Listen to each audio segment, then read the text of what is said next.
Oke, halo teman-teman, ketemu lagi dengan saya. Mungkin kalian bertanya-tanya kenapa pakai seperti ini ya toh. Nah, ini karena kita sedang dalam masa KKP, kompetensi konsultasi kompetensi produktif. Nah, maka ini kita tontonkan dulu kondisi di lapangan seperti apa. Nah, ini kondisi teman-teman kalian yang belajar waktu KKP. Bisa kalian lihat di kacamata berenang ini salah satu safety. Nah, untuk pertemuan kita kali ini, saya akan memberikan suplemen video pembelajaran, yang mana nanti saya akan menjelaskan bagaimana cara menggunakan makro pada Siemens yang digunakan untuk aplikasi pengeboran. Nah, untuk lebih jelasnya, langsung saja kita lihat check it out. Baik teman-teman, kita mulai dengan penjelasan untuk aplikasi makro pada controller Siemens 808D. Halo bro. Untuk siklus pengeboran. Nah, nanti kita lihat aplikasinya seperti apa. Sebelumnya saya jelaskan dulu makro pada Siemens itu seperti apa. Pada Siemens, makro itu disebut juga arithmetic parameter R. Jadi nanti kita akan menggunakan parameter R. Nah, di mana nanti parameter R itu sebagai variabel. Nah, variabel makro pada Siemens menggunakan kode R. Oleh karena itu kenapa disebut dengan parameter R, karena variabelnya menggunakan awalan huruf R. Nah, di sini ring parameternya dari R0 sampai R299. Nah, contohnya R1 sama dengan 1, maka variabel R1 bernilai 1. Lalu untuk R2 bernilai 0, maka variabel 2 akan bernilai 0. Demikian juga seterusnya, kalau R3 kita isi min 18, maka variabelnya akan bernilai 18. Lalu untuk parameter R dapat diaplikasikan ke semua alamat kode kecuali kode G, N, dan L. Jadi untuk X, Y, Z, dan sebagainya bisa menggunakan parameter R. Nah, untuk operasi makro tersebut, parameter R nanti mengikuti operasi pada matematika seperti penjumlahan, pengurangan, dan pembagian. Lalu untuk operasi sudut menggunakan trigonometri. Dan hierarki untuk operasi matematika mengikuti operasi matematika. Jadi untuk penjumlahan dan pengurangan itu setelah perkalian dan pembagian. Contohnya, di sini R1 sama dengan R2 ditambah R3 kali R4. Maka yang dieksekusi duluan adalah R1 sama dengan R3 dikalikan R4, kemudian ditambahkan R2. Lalu aplikasi dalam kode, di sini misalnya G1 sama dengan G1 Z sama dengan R1, maka koordinat Z akan bernilai sama dengan R1. Baik, selanjutnya adalah operasi makro yang digunakan untuk melompat blok program. Ini adalah salah satu makro yang sering digunakan, operasi yang sering digunakan. Nah, yang sering digunakan adalah fungsi if, sama seperti yang dilakukan pada Excel. Nah, fungsi if ini menggunakan perbandingan data variabel dengan format sama dengan, tidak sama dengan, seperti ini. Lebih besar dari, lebih kecil dari, lebih besar sama dengan, atau lebih kecil sama dengan. Biasanya fungsi if itu akan digabungkan dengan fungsi goto. Fungsi goto adalah pemanggilan atau melompat blok program yang ditandai dengan sebuah label atau penandaan dengan label. Ada dua fungsi goto, yaitu goto B dan goto F. Goto B sendiri digunakan untuk melompat mundur atau backward ke blok yang sudah diberi label. Goto F sendiri digunakan untuk melompat maju forward ke blok yang sudah diberi label. Nah, sedangkan untuk penanda label sendiri ada formatnya. Pemanggilan label itu dengan format minimal 2 huruf pertama dan ada 1 angka. Kemudian maksimal adalah 8 karakter. Misalnya ini FF1, FR2, BB1, dan label 1. Lalu pada blok program yang dipanggil, format pemberian label dengan menambahkan tanda kolon atau titik 2 pada akhir label. Jika nomor blok program ada, maka ditulis setelah nomor blok program. Misalnya N10 label 1 titik 2. Nah, berikutnya adalah contohnya. Contoh yang pertama adalah untuk goto B. Nah, ini pertama kita beri tanda dulu label 1 G0 X0, lalu G1 Z-10. Nah, jika R1 sama dengan 0, ini harusnya sama dengannya 2. maka go to B label 1. Artinya jika variabel R1 sama dengan 0, maka akan melompat mundur ke label 1. Dia akan melompat ke label 1. Jika tidak terpenuhi nilainya, maka akan turun ke bawahnya. Nah, untuk program maju, di sini kita menggunakan if R2 lebih besar daripada min 10. Lalu go to F label 2. Artinya jika variabel R2 lebih besar daripada min 10, maka akan melompat maju ke label 2. Artinya jika R2 tidak terpenuhi akan mengeksekusi di bawahnya. Jadi kalau ini langsung melompat, kalau terpenuhi, kalau tidak akan mengeksekusi yang di sini. Nah, begitu contohnya. Langsung saja dengan pengaplikasiannya seperti apa. Nah, langsung ke aplikasi untuk pengeboran seperti apa. Nah, di sini contoh program yang pertama adalah untuk membuat lubang dengan bor dengan kedalaman Z-18 dengan metode chip breaking. Chip breaking artinya ketika menuju ke kedalaman akan berhenti sejenak untuk memotong chip supaya nanti chipnya tidak terlalu panjang. Nah, kita mulai dari R1 sama dengan 2. Di sini kita tentukan sebagai titik awal sebelum pengeboran. Dalam hal ini di set 2. Lalu R2 sama dengan 20. Nah, di sini kita tentukan jumlah penambahan depth of cut. Artinya berapa kali pemakanan menuju ke kedalaman akhir.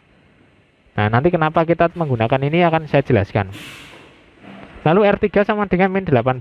Ini adalah kedalaman terakhirnya, depth akhirnya.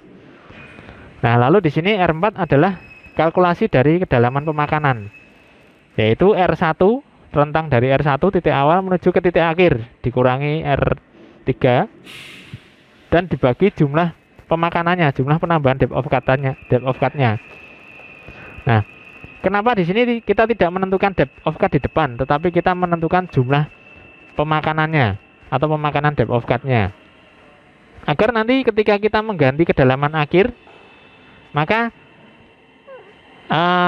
ketika dikalkulasi di bawah itu nanti akan nyambung. Nah, ini kita jelaskan dulu sampai ke bawah. Nah, setelah kalkulasi depth of cut-nya, lalu kita berikan label yang pertama, label 1, yaitu R1 sama dengan R1 min 4. Jadi R1 sendiri dikurangi depth of cut-nya.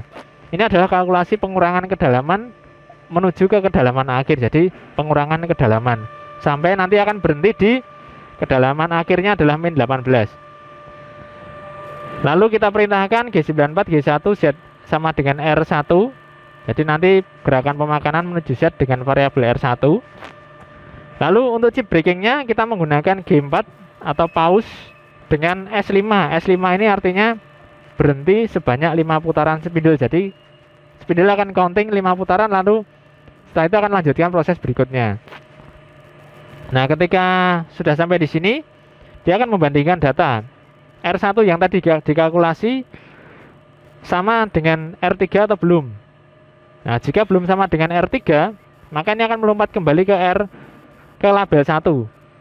Akan dikalkulasi lagi dari R terakhir dikurangi min 4. Nah, lalu mengeksekusi lagi. Nah, sampai akhirnya R1 sama dengan R3, maka akan mengeksekusi di bawahnya. Jadi proses selesai.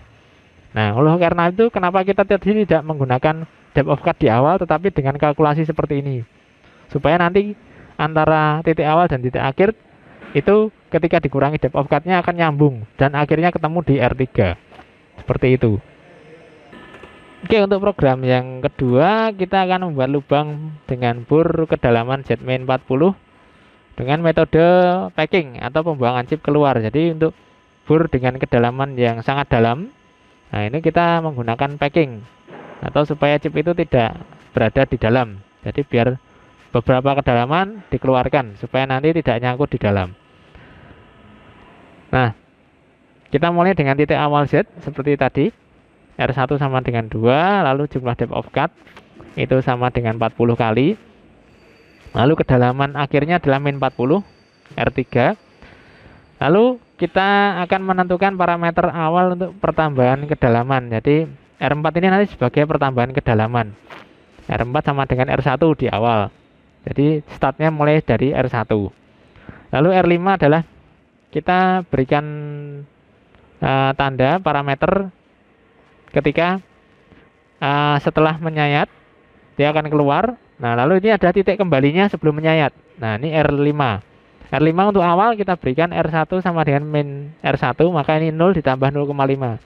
Jadi 0,5 dari nolnya untuk pemakanan awalnya. Nah, setelah itu R6 adalah kalkulasi depth of cut-nya. Sama, jadi ini rentang antara R1 dan R3 dibagi jumlah pemakanannya, jumlah depth of cut-nya. Nah, nanti akan menghasilkan kalkulasi yang seimbang.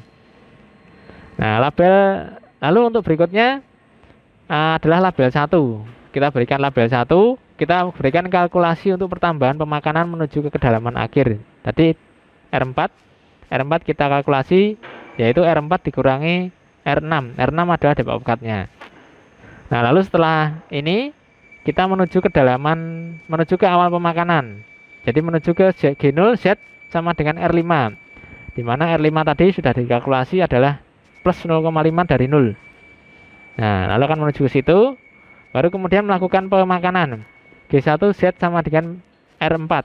Nah, R4 sendiri tadi sudah dikalkulasi, yaitu R4 adalah R1 dikurangi R6. R6-nya dikalkulasi dari sini. Nah, lalu setelah pemakanan di pertama, lalu akan menuju ke R1, packing keluar, gerak cepat, menuju ke R1. R1 adalah Z2. Nah, lalu setelah itu dikalkulasi, R5-nya adalah R4 terakhir ditambah 0,5. Jadi misalnya di sini kalkulasinya adalah sudah mencapai 10, min 10, maka terakhirnya jadi min 10 tambah 5, jadi min 9,5. Nah, setelah itu ada perbandingan variabel. Jika R4 ini adalah yang tadi dikalkulasi tadi, masih belum sama dengan R3 adalah kedalaman akhir, maka kembali ke label 1.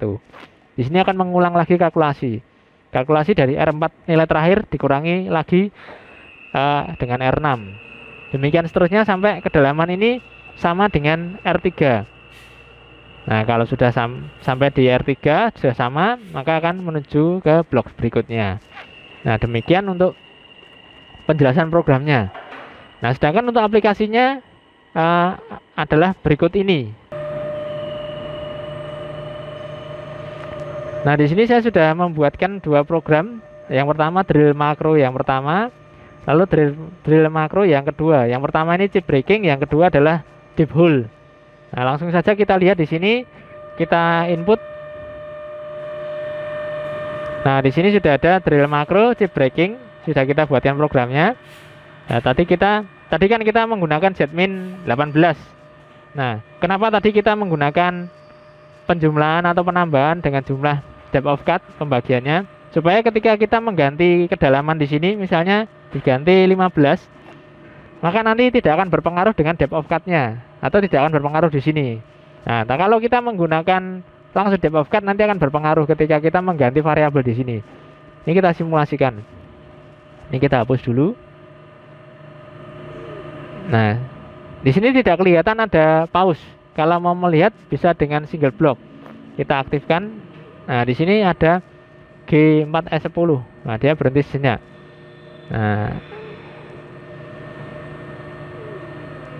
Nah, dia berhenti di 15. Nah, kalau kita ganti misalnya koma. Kadang-kadang kita butuh koma. Misalnya 12,7. Nah, ini kita ganti. Kita simulasikan. Kita hapus dulu. Nanti akan berhenti di 12,7. 12,7 itu di sini. Ya. Jadi nanti kita tinggal mengedit kedalaman saja, tanpa nanti berpengaruh dengan kalkulasi di sini. Pasti akan berhenti di sini. Nah, untuk berikutnya yang packing. Di sini deep hole drilling dengan packing kita sudah kopikan, kita sudah masukkan program di sini. Di sini kedalamannya kita buat sama tadi, kita simulasikan. Nah, ini kita hapus dulu, kita jalankan. Nah, dia akan mundur. Klik, klik, klik, klik, klik, klik. Sampai nanti akan berhenti di 40. Ini dipercepat bisa. Nah, Nah, atau mau kita rubah, misalnya kedalamannya jadi 37,5. Kita simulasikan. Nanti akan berhenti di 37,5. Nah, oke. Nah, demikian untuk memprogram makro untuk simple drilling. Silahkan nanti dicoba sendiri di aplikasinya masing-masing. Ini sebagai suplemen video pembelajaran supaya nanti eh, di akhir rencananya uji kompetensi akan menggunakan simulator uji kompetensi CNC. Jadi nanti untuk mendapatkan sertifikat uji kompetensi, istilahnya ujian kompetensi, kita akan memberikan sertifikat dari sekolah. Demikian, silakan belajar mandiri. Terima kasih.